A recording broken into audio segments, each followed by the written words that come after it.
Soy Fernando Díaz Villanueva, hoy es 17 de junio de 2021 y esto es La Contracrónica.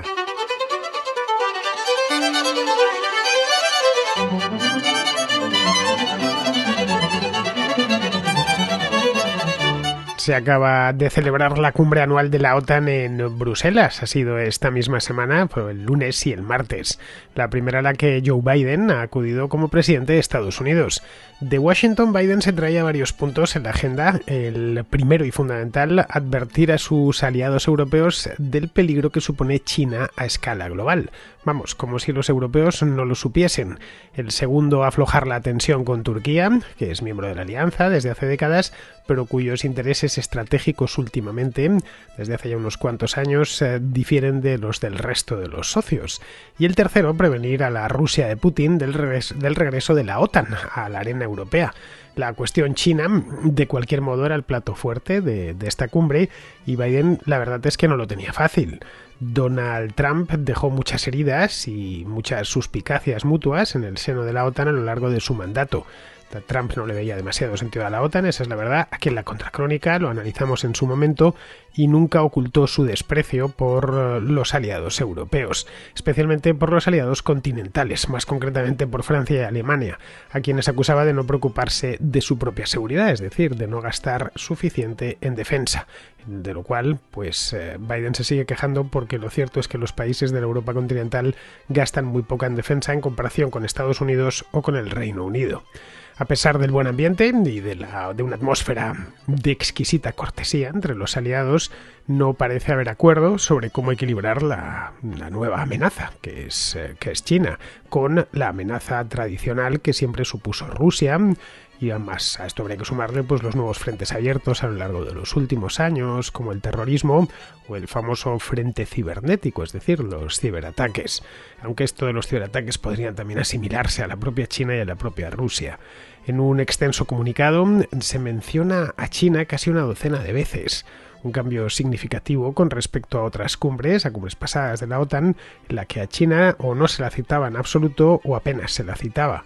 En uno de los párrafos se pueden leer perlas como que China presenta, y esto es literal, desafíos sistémicos al orden internacional basado en reglas, o que la creciente influencia de China supone un desafío que debemos abordar juntos como alianza. Bien, todo esto llegaba solo un día después de que los líderes del G7 pidieran a China que respete de una vez los derechos humanos.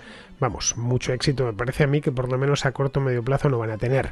Han detectado, como vemos, un adversario común que amenaza sus intereses, pero no saben muy bien cómo hacerle frente.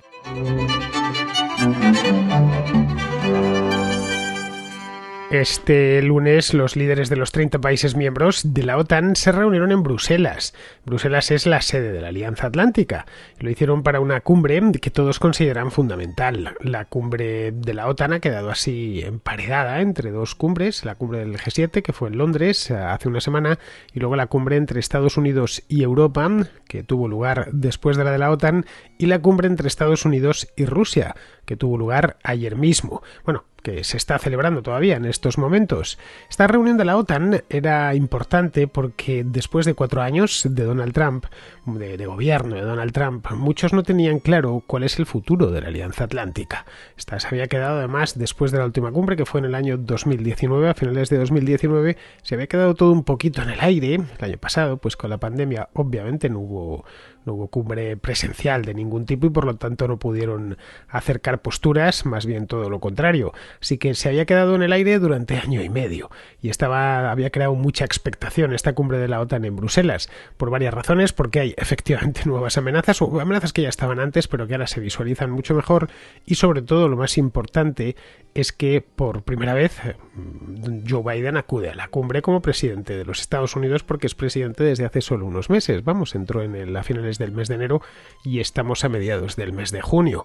A ver, se esperaba que eso sí, ya desde el principio, que el estado de ánimo fuera distinto, fuera más distendido que en reuniones anteriores en las que Donald Trump solía dar la nota por regla general. Bueno, la de 2017, esta fue muy sonada porque apartó de muy malos modos a un primer ministro para salir en la foto. Este que no me acuerdo cuál fue, creo que fue el de Montenegro, era un primer ministro del este. Yo no lo recuerdo porque es que me acuerdo de su cara, de ver cómo le apartaba de aquella manera. Parecía que estaba... No era una cosa muy ofensiva, pero sí de mala educación, vamos. Luego también amenazó con retirarse de la alianza en alguna ocasión y, bueno, se le veía tenso a Donald Trump en las cumbres de la OTAN porque no era popular y él lo sabía perfectamente. Los líderes europeos, con Angela Merkel a su cabeza, le miraban con algo de desprecio, y esto no hay más que ir a los vídeos y a las fotografías de estas cumbres de la OTAN para poderlo comprobar. Y Donald Trump, que de tonto no tiene un pelo, lo captaba a la primera, claro, y ya se sabe aquello del desdén con el desdén. Si veía que le despreciaban, pues él les devolvía el desprecio. Total, que las cumbres de la OTAN hasta 2019 pues se habían convertido en un espectáculo de desplantes y de malas caras, en esencia. Algunos, de hecho, hasta temieron por la propia continuidad de la OTAN después de 70 años de existencia. La OTAN cumplió su aniversario en el año 2019, es decir, había fundado en 1949, cumplió su 70 aniversario y no sabían muy bien si iba a llegar a los 75. Vamos, que en el caso de que Donald Trump hubiese ganado las elecciones el año pasado, pues hubiera seguido manteniéndose, pero que estaba perdiendo muchísima fuerza. La OTAN no tenía demasiada voluntad por mantenerla, o por lo menos por mantenerla en esas condiciones. Bien, ese era el ambiente de esta última cumbre, de la del lunes pasado, vamos, porque esto ha sido esta misma semana. La cumbre anterior fue justo antes de la pandemia. Fue en diciembre, no recuerdo si la primera o la segunda semana de diciembre de 2019. Pero vamos, un par de meses antes de que irrumpiese la COVID. Fue todo muy desagradable en aquella, vamos, esta la recuerdo bien porque es hace relativamente poco tiempo. Trump pasó muy rápido, tuvo un encontronazo con Macron, por lo que recuerdo, tuvo otro con Justin Trudeau, que le acusó de tener un comportamiento casi delincuencial por gastar tan poco en defensa. Y bueno, hasta en la foto de familia, esta también la recuerdo perfectamente, esta que se hacen todos al final, que normalmente pues suelen esbozar una sonrisa, aunque solo sea por educación. En aquella foto nadie sonríe, la tensión se notaba en el ambiente, se podía cortar el aire con unas tijeras en esta cumbre de Londres de 2019. Pero bueno, el hecho es que año y medio después la OTAN no ha desaparecido, sigue ahí, y las amenazas que enfrentan los países coaligados en la OTAN pues también siguen ahí. En algunos casos incluso han crecido. Bueno, de hecho, en los últimos meses podemos hacer un repaso así en general rapidito. Rusia ha concentrado tropas alrededor de Ucrania. Esto es de hace bien poquito, solo apenas 2 meses. Bielorrusia, esto es más cercano todavía en el tiempo, es del mes pasado, ha obligado a aterrizar un avión europeo, un avión comercial europeo de Ryanair para detener a un tipo, para apoderarse de un disidente. Esto lo vimos aquí hace, no es que ni un mes. Y bueno, Estados Unidos, entre otras cosas, ha anunciado la retirada definitiva ya de sus tropas de Afganistán. Es un proceso que está ya prácticamente completado, lo que obliga a la OTAN a seguir su ejemplo. Vamos, a fin de cuentas, todas las operaciones en Afganistán desde hace 20 años, desde que se fueron para allá, han venido capitaneadas, en buena medida capitaneadas por la OTAN. Pero vamos, ninguno de estos era el objetivo primordial de la cumbre de Bruselas. Os he pasado 4 cosas que han pasado recientemente. La cosa era mucho más seria. En otras circunstancias probablemente hubiesen hablado de los problemas en Ucrania o le hubiesen prestado mucha atención a lo de Bielorrusia. Ahora lo que se trataba era de reorientar las prioridades y sobre todo de dar comienzo a un tiempo nuevo dentro de la OTAN. Y en esto todos han insistido una y otra vez. Vamos a empezar, si no de cero, sí casi de cero, porque estos últimos 4 años, pues mejor que los olvidemos. No hemos avanzado mucho y lo único que hemos conseguido es hacernos daño mutuamente.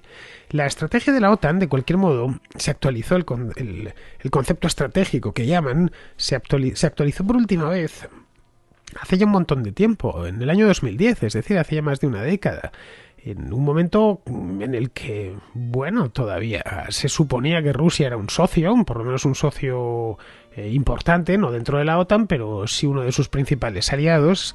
La Turquía de Erdogan no había dado todavía el volantazo autoritario, que daría poco después, unos años después. Recordemos el golpe de Estado, el autogolpe de Estado de Erdogan en el año 2016, la guerra en Siria, esto es importante. En 2010 todavía no había empezado, no había estallado, estallaría un poquito después, en el año 2011, y China, En 2010 ya era un país importante, pero a efectos estratégicos todavía se la tenía, pues, como una irrelevancia pintoresca.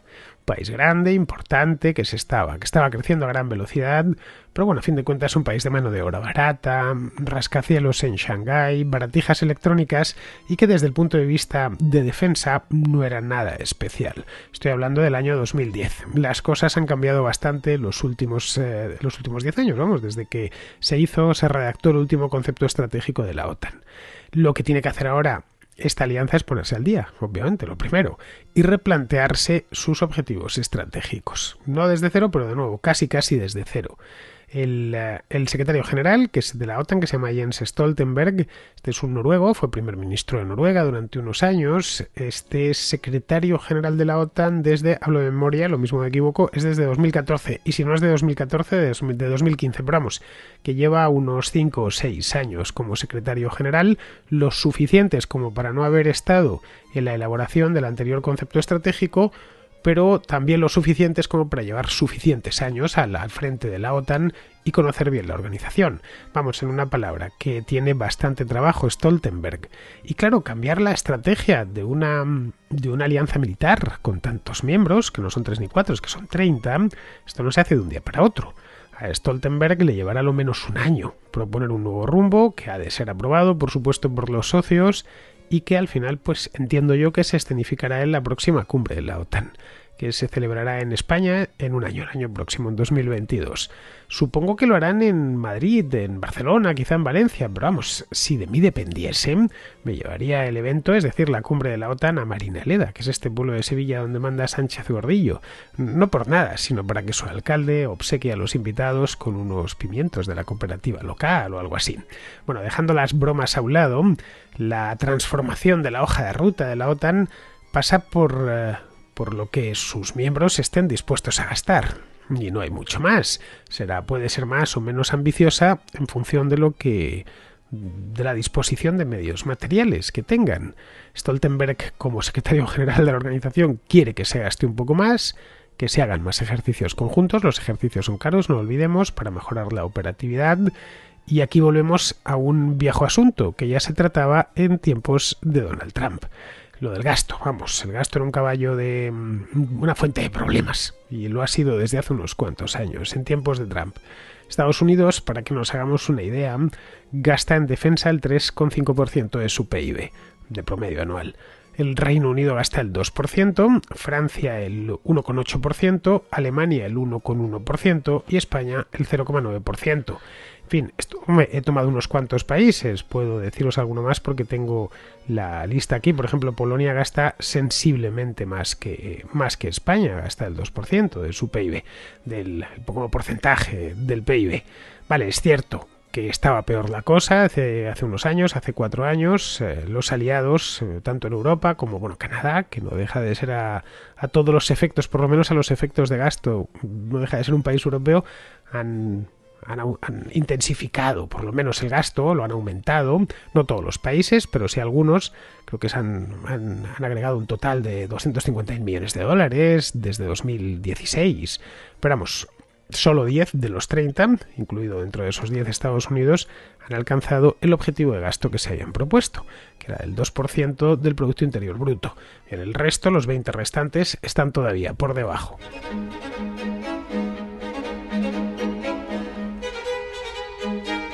Sin dinero no habrá nada de todo lo demás, es decir, no habrá, por ejemplo, un buen plan de ciberdefensa, que es una de las nuevas amenazas que hace 20 años pues no suponían amenaza alguna, que hace 10 años, en 2010-2011, ya empezaban a serlo, y que en el año 2021 pues es una de los principales frentes de batalla.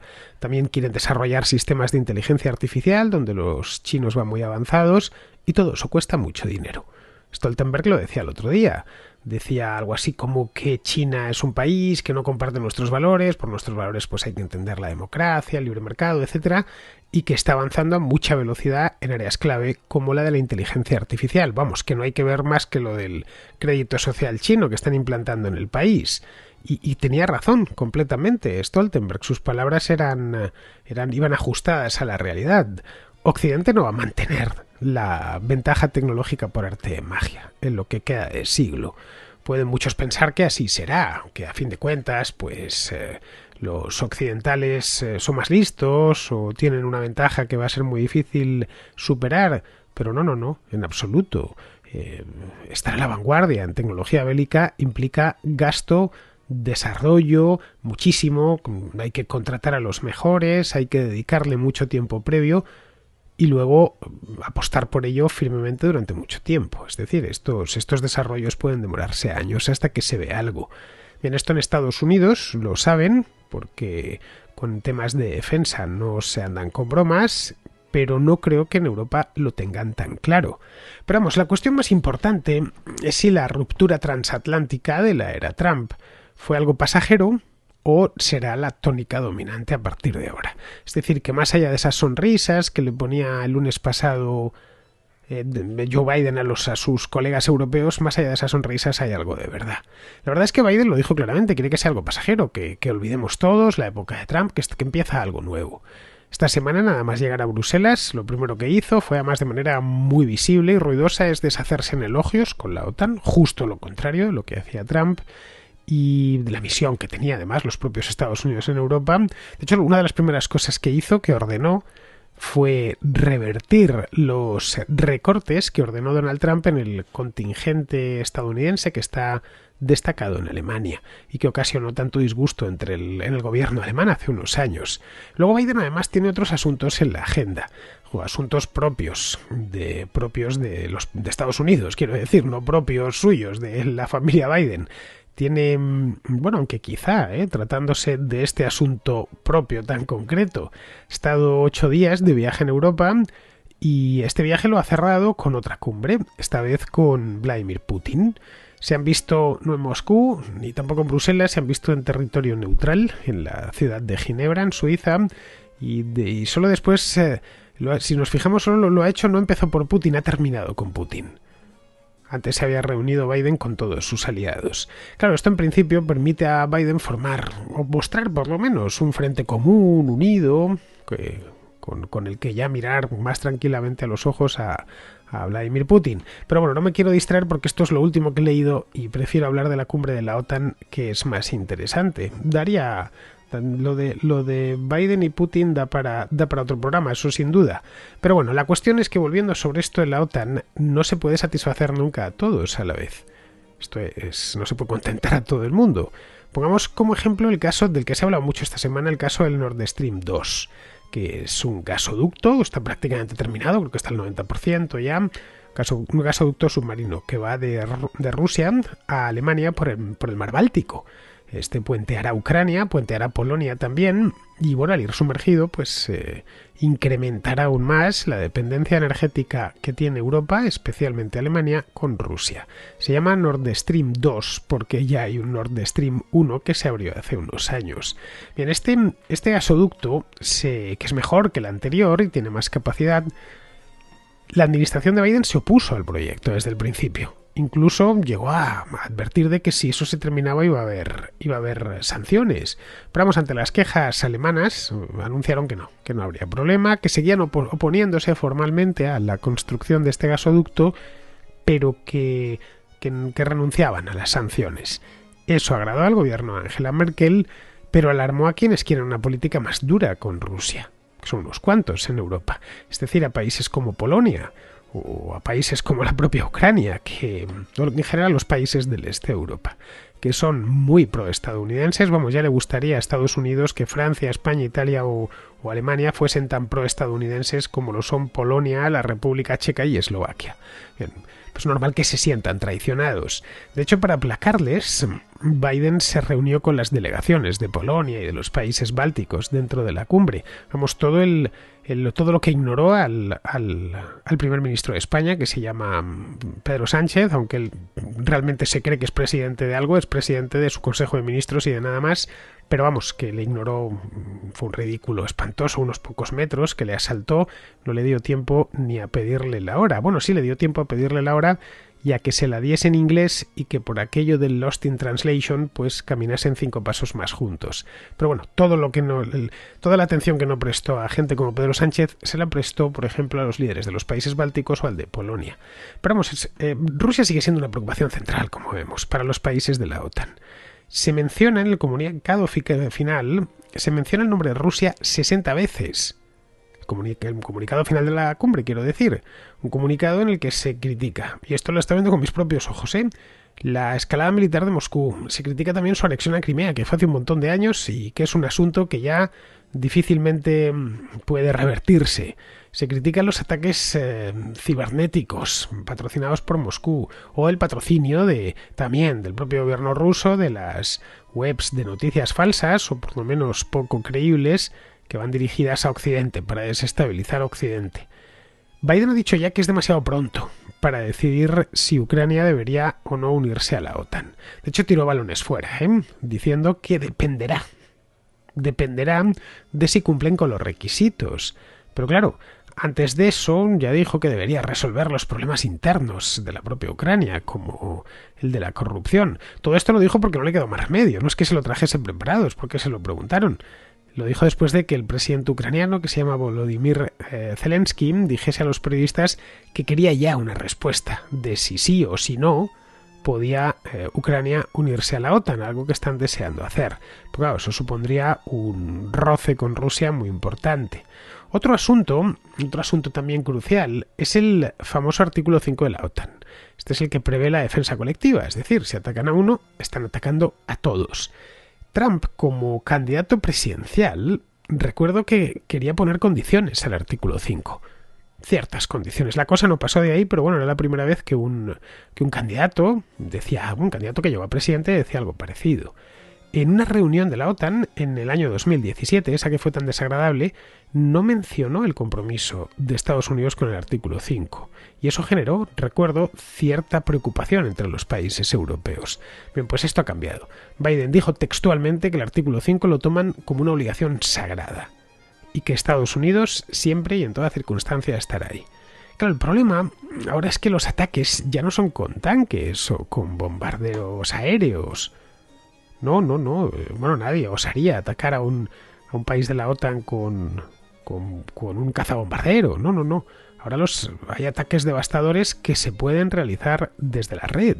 Bien, pues en el comunicado dice que el artículo 5 puede también invocarse en respuesta a un ciberataque. Aquí evidentemente tienes que demostrar que estás siendo atacado. Y eso ya es bastante más complejo. Es más fácil detectar la matrícula o la bandera de un cazabombardero que está arrojando una bomba sobre tu país. En cambio, cuando estás recibiendo un ataque desde la red es más complicado.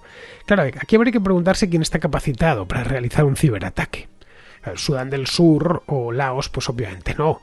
Pero sí países como Rusia o China, que en esto están muy avanzados, como bien sabemos, y que este frente cibernético que os decía antes se lo toman muy en serio. El lenguaje relacionado con China, que también aparece citada una docena de veces, fue menos contundente en el comunicado que en el documento que había elaborado el G7 unos días antes. Bueno, de hecho, el propio Stoltenberg lo que vino a decir es que era muy difícil encontrar consenso entre 30. Una cosa son 7, muy cercanos todos, y otra entre 30. Son muchos miembros. A Biden, de cualquier manera, lo que le interesa es contrarrestar la influencia china en el mundo. Pero sus socios europeos no quieren verse arrastrados a una confrontación personal entre Estados Unidos y China. A muchos lo que les preocupa es Rusia, especialmente los que limitan con Rusia, como Polonia. Así que quieren asegurarse de que centrarse en China no distraiga la atención de la amenaza rusa. Macron, por ejemplo, advirtió que la OTAN no deja de ser una alianza militar que sirve para eso, mientras que las relaciones con China pues circulan también por otras vías, abarcan a otros asuntos, por ejemplo los económicos. Vamos, que a Macron lo que le preocupa es que tanto fijarse en China diluya los esfuerzos de la OTAN en asuntos más tradicionales, como puede ser la propia Rusia o el terrorismo. Y luego, ya para terminar, hay algo en el comunicado final, que como os digo, me lo he leído, que me dejó un tanto confundido. Jens Stoltenberg comentó en su comparecencia que han acordado desarrollar un nuevo concepto estratégico para la alianza. Correcto, está ahí bien, y más me parece que es necesario. Pero es que en ese concepto estratégico se incluye, según comentan en el propio comunicado, se incluye la respuesta de la OTAN al cambio climático. Sí, al cambio climático. Es decir, que discutieron cómo combatir el cambio climático. Incluso se plantean medir las emisiones de gases de efecto invernadero de las actividades militares. Vamos, lo que emiten los carros de combate, los cazabombarderos y las fragatas. A ver, sus emisiones son muy altas, no hay más que ver un tanque funcionando. Pues porque la guerra nada se escatima. Pero al parecer quieren formular objetivos de reducción de emisiones de los ingenios de guerra. En fin, la nota curiosa, la concesión a lo políticamente correcto de lo que nada en estos tiempos escapa.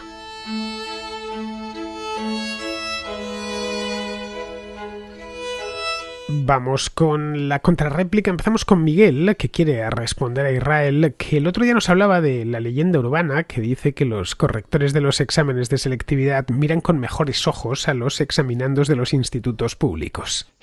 Pues nada, es que he estado escuchando el interesantísimo tema de la selectividad y hoy pues un contraescucho ha hablado también de una leyenda de como que los correctores intentamos favorecer a la enseñanza pública. Bueno, yo soy corrector y bueno, llevo 3 años corrigiendo la EBAU aquí en Castilla y León y la verdad es que en ningún momento he sabido qué colegios estaba corrigiendo. Bueno, no sé el nombre, lógicamente, tengo una referencia, posiblemente a lo mejor sí se podría descubrir a poco que indagaras, ¿no? Pero bueno, en principio la verdad es que todos son iguales, ¿no? A la hora de ser evaluados y vistos, ¿no? Yo tampoco, lo que comentabais ayer, ¿no? No hay datos objetivos tampoco, a veces sí los hay, de quién aprueba, quién no aprueba, pero en cualquier caso sí que es un tema interesante, aunque yo para mí lo más importante es eso, las, los títulos, la sobrecarga de títulos, ahí sí que sería bueno, ¿no? Pues intentar mejorar, ¿no? Y bueno, pues nada más, Fernando, simplemente era un poco salir al paso de esa leyenda que a lo mejor este contraescucha amigo nuestro, pues sí tiene datos, pero en principio mi experiencia es que no es así, ¿no? Pues muchas gracias, Fernando. Pues no, yo no sabía, Miguel, cómo se corregía la selectividad. Vamos, por eso el otro día no dije nada sobre el tema cuando lo comentó. Yo nunca había oído esa leyenda urbana, si te soy sincero, pero bueno, es posible que alguno que es que ande por ahí circulando. Pero claro, no podía opinar porque no sé, no tengo ni idea. No sé si el corrector ve el nombre o no ve el nombre del centro del alumno, que es lo más importante en este caso. Así que bueno, ya me has sacado de dudas, Miguel, ya que has estado corrigiendo en varias ocasiones estos exámenes. Así que muchísimas gracias. Bien, pasamos ahora. Vamos a pasar con Nerea, que nos habla también del tema este de la selectividad, que por lo que veo, pues está dando mucho que hablar. Hola Fernando. Mira, es para hablarte sobre el programa que has hecho hoy sobre educación, sobre la prueba, la antigua selectividad, las medias de los colegios privados y todo esto. Mira que suelo estar de acuerdo contigo y con tus invitados normalmente en un altísimo porcentaje. Y en este caso, aunque en algunas cosas estoy de acuerdo, como en el tema de la burbuja esta universitaria o de la FP o de lo poco que valoran los estudiantes a la hora de elegir carrera, el hecho de la empleabilidad, sino que les importa hacer lo que me gusta y ya está. Pues en eso sí estoy de acuerdo, pero en todo el tema de que la educación en los colegios privados es peor, que se hinchan las notas, que salen peor preparados que en los institutos, porque los colegios lo que quieren es sacar mejores cifras y tal. Bueno, ¿dais alguna explicación? Eh, que podría sostenerse como que los profesores de los colegios, o sea, que los institutos no necesitan sacar buenas cifras porque ya tienen asegurado el alumnado y porque son total, cobran siempre igual y tal. Pero es que a eso se le puede dar la vuelta y más un liberal como tú, ¿no? O sea, al final los profesores de los institutos son funcionarios, saquen las cifras que saquen, les va a dar igual, van a tener el mismo alumnado y eso elimina, como en todos los funcionarios, como en todos no, pero como en el 90%, cualquier estímulo para hacer bien su trabajo, mientras que los profesores de los colegios privados se tienen que currar cada día eh, un buen trabajo para mantener su puesto. Por otro lado, los padres no son imbéciles. Lo que quieren no es que sus hijos terminen una carrera. ¿Para qué? Lo que quieren es que sus hijos están, los padres que pagan, me refiero, ¿eh? O sea, tú pagas, no pagas para que tu hijo consiga una nota y entre una carrera que luego no va a poder hacer. Tú pagas para que tu hijo salga lo mejor preparado posible. No te digo que no haya algún caso excepcional, pero no conozco yo a nadie que pague un dinero para que mi hijo pueda entrar a ingeniero porque le han inflado las notas y porque le han preparado para sacar selectividad y luego no va a saber hacer, le va a costar un mundo ingeniería porque está mucho peor preparado. Todo lo contrario. Mi experiencia que tengo, eh, bueno, pues cientos de conocidos con niños o que han estado tanto en institutos como colegios privados, es la contraria. Por supuesto, en los colegios privados hay un abanico enorme, pero lo normal es que los más caros sean más duros y los niños salgan mucho mejor preparados. Y esa es mi experiencia personal también con mis hijos y mis sobrinos. Eh, que se haya hecho un estudio con 400 niños y las cifras hayan dado así, pues no lo sé. Habrá que mirar cómo se eligieron los alumnos para ese ensayo y ver, porque también no es lo mismo elegir un instituto que otro. En Sevilla, por ejemplo, hay grandes diferencias entre los institutos públicos en cuanto a la calidad de la enseñanza y en cuanto al éxito, y también hay grandes diferencias en los colegios privados. Entonces dependerá del sesgo que se elija. Y en cuanto a las autonomías, es evidente eh, que las notas que los exámenes de selectividad tienen diferente, eh, diferente nivel. Y te digo yo que de primer grado sé que la preparación, el programa y la amplitud y la dificultad de los exámenes y de la selectividad y del programa en Andalucía, por ejemplo, es muy superior a la del País Vasco, como es evidente, ya que los niños del País Vasco eh, eh, tienen que emplear un montón de esfuerzo en estudiar en bilingüe. Y bueno, básicamente eso, que me parece una generalización nada acertada, muy sesgada y, vamos, muy poco real. Sinceramente, muy poco real. No, no creo que haya muchos padres dispuestos a tirar su dinero para que su niño entre en una universidad para hacer una carrera que luego no va a poder hacer. No, no le veo el sentido. Bueno, yo no dije nada al respecto de los colegios privados, Nerea. Me limité a escuchar a Benito, que es quien sabe de este tema. A ver, este programa del otro día iba a prepararlo en solitario. Pero a lo largo del fin de semana, mientras leía sobre esto, me di cuenta que me faltaba mucha información sobre esta historia. Y claro, como Benito este tema se lo tiene muy bien trabajado, porque aparte de ser catedrático escribe mucho sobre temas educativos, ya sabéis que aquí los temas educativos no frecuentan mucho la contracrónica, porque no es un tema que le dé yo el seguimiento que le doy a otros asuntos, por ejemplo, el tema de la OTAN, ¿no? O al precio del petróleo, a cosas así, ¿no? O a los gobiernos en Hispanoamérica. El tema de la educación no lo sigo con la misma fidelidad que sigo otros temas, así que, pero como quería llevarlo porque me parecía muy interesante, me puse en contacto con Benito y lo hablé con él para que nos alumbrase un poco sobre lo de la selectividad.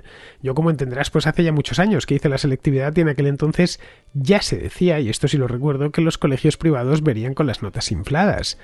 El hecho es que muchos de esos colegios privados, como no sé, en Madrid por lo menos el CEU o el Pilar o el COSCAM, eran muy duros evaluando. Y eso lo sabíamos todos. También había algún caso de colegios privados en los que era más fácil aprobar. Pero claro, eran simples rumores que circulaban por Madrid. Y yo sobre rumores no puedo hacer un análisis. Necesito datos contrastados. Y eso es lo que suele contar Benito con lo que suele contar Benito siempre. Si le lees en sus columnas y en sus artículos, verás que es muy estricto y muy puntilloso. Vamos, Benito es muy metódico. No emite una opinión si no hay estudio que la avale. Bien, vamos ahora con Claudio de Buenos Aires, que nos cuenta lo del tuit este de la UNESCO del otro día sobre el Che Guevara. Saludo a los contraescuchas de ambos lados del océano. Les mando un tuit bastante indignante de la UNESCO, donde dice lo siguiente: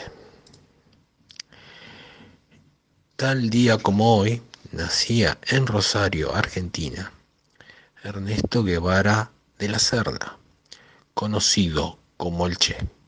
Recordemos su figura viendo su histórico discurso en la Asamblea General de las Naciones Unidas en 1964.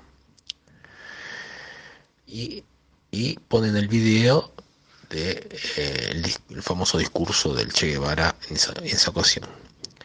Lo indignante es como una organización internacional, ya no me extraña ya a esta altura, sigue cooptada por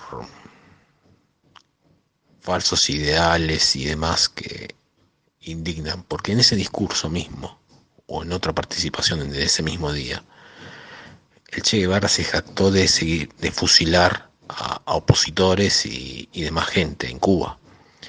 Entonces, ¿esos son los valores que promueve la UNESCO? En serio la pregunto. ¿Esos son los valores que promueve la UNESCO? Nada más, Fernando, quiero saber tu opinión. Abrazo. A mí, Claudio, me dio vergüenza ajena ver eso. Recuerda que yo escribí una biografía sobre el Che y conozco muy bien su figura. Vamos, que sé perfectamente lo que hizo, cuándo lo hizo y qué le movió a hacerlo. El Che Guevara en esencia era un fanático en algunos puntos, sobre todo al final de su vida, con rasgos psicopáticos, que terminó siendo víctima de los odios que él mismo había engendrado. Vamos, yo no creo, sinceramente, que haya que celebrar un personaje así, y menos desde la UNESCO, pero bueno, lo que sí es bueno es recordarle, eso sí, que se le tenga presente, aunque solo sea para que no volvamos a tener que padecer otro igual. Bien, vamos ahora con Alberto, de México, de Ensenada, en México, que nos habla de Cristiano Ronaldo y la Coca-Cola. Es un tema que es más bien una curiosidad. Hace un par de días, Cristiano Ronaldo, en una rueda de prensa por la Eurocopa, retira 2 botellas de Coca-Cola que tenía al frente y dice: Coca-Cola no, agua sí, sacando de inmediato una botella de agua de plástico que tenía él por un lado. Este gesto, pues, a mucha gente en redes sociales le pareció como que él estaba dando un buen ejemplo, ¿no? De que la bebida Coca-Cola pues es dañina y que es mejor tomar agua. Esto pues evidentemente en su imagen pública le beneficia, aunque quienes estamos un poco más enterados sabemos que Cristiano Ronaldo ya ha trabajado con Coca-Cola, ya la ha anunciado, ha hecho spots y ha vendido su imagen a la compañía. Entonces más bien tal vez en esta ocasión no está recibiendo nada, no le están pagando y por eso quita las Coca-Colas. Uno, digo, para beneficiar su imagen pública. Y dos, pues porque no le están pagando. Eso es lo que aparenta. Sin embargo, al ver cómo se movió el asunto en redes sociales, en Twitter sobre todo, la palabra Coca-Cola se coloca en trending topic ese día, lo cual a mí me parece muy interesante porque pues a la compañía le beneficia, ¿no? Digo, más allá de que se hable de que ay, la Coca-Cola es mala y qué bueno por Cristiano Ronaldo, siento que la compañía se beneficia de esta publicidad. Incluso, si nos vamos más lejos, pudiera incluso ser planeado, ¿no? Porque ya, insisto, ha trabajado Cristiano Ronaldo con Coca-Cola anteriormente. Pero el día de hoy me entero en notas que acabo de leer que la compañía perdió 4.000 millones de dólares, lo cual pues parece ser mucho, sin embargo, tal vez no es tanto, ¿no? Porque vale 240 y tantos mil millones la compañía y pasó a valer 238,000. Bueno, esto a mí me hace sospechar también. Tal vez el gesto de Cristiano Ronaldo hizo que los grandes inversores movieran las acciones y las vendieran de inmediato y los pequeños inversionistas, temerosos de que iban bajando el precio de las acciones, vendieron también. Después los grandes inversores recompran y ahorita en este momento la acción de Coca-Cola vuelve a subir.